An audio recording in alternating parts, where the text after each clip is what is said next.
In this video, let's dive into the ascending and descending pathways of the spinal cord concisely. Ascending or sensory pathways. These pathways carry sensory information from the body to the brain. They consist of three order neurons. There are three sensory pathways. Number 1, dorsal column medial lemniscus pathway. Number 2, spinothalamic or anterolateral tract.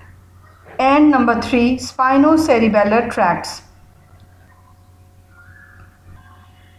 Dorsal column medial lemniscus pathway. Modality is fine touch, vibration and proprioception, which is conscious position sense.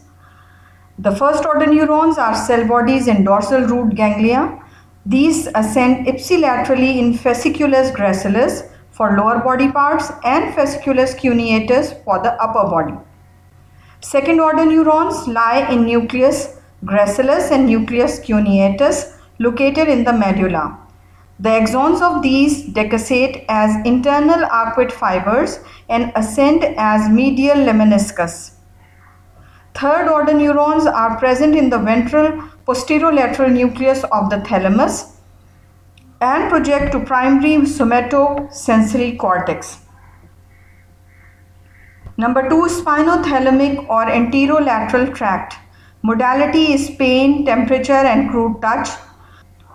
First order neurons are cell bodies in dorsal root ganglia. The axons enter dorsal horn, synapse in substantia gelatinosa, which is lamina 2 of the spinal cord.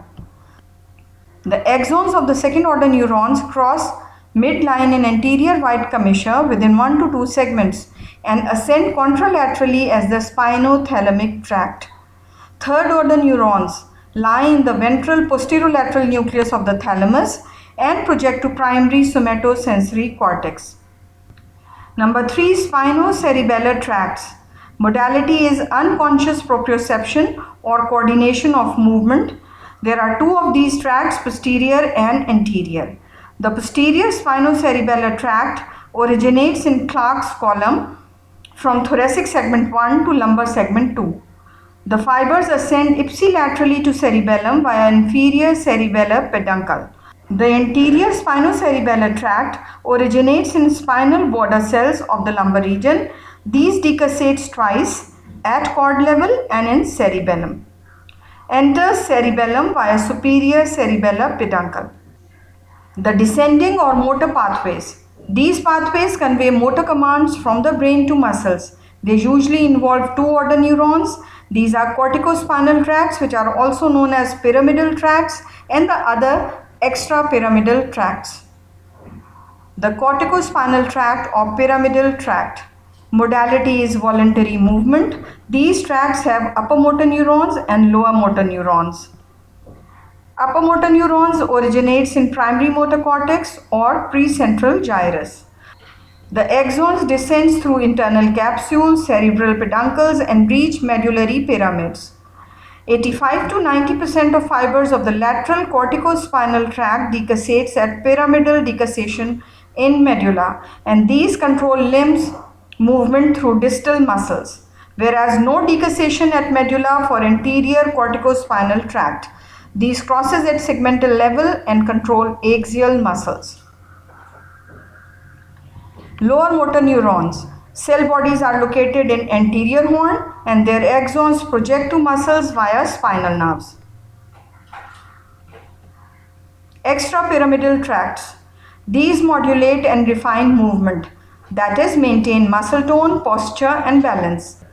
Key tracts include rubrospinal tract, which arises from red nucleus located in the midbrain. The fibers crosses in midbrain and control flexor tone of the upper limbs. Reticulospinal tract arises from the reticular formation. It modulates voluntary movement, posture and muscle tone.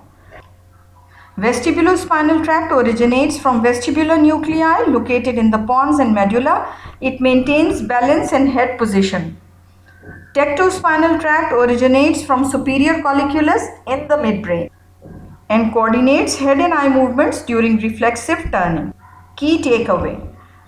Ascending tracts, sensory information to the brain. Descending tracts, motor commands from the brain. Crossing or decussation of fibers allow the opposite side of the body to be controlled or sensed by the brain.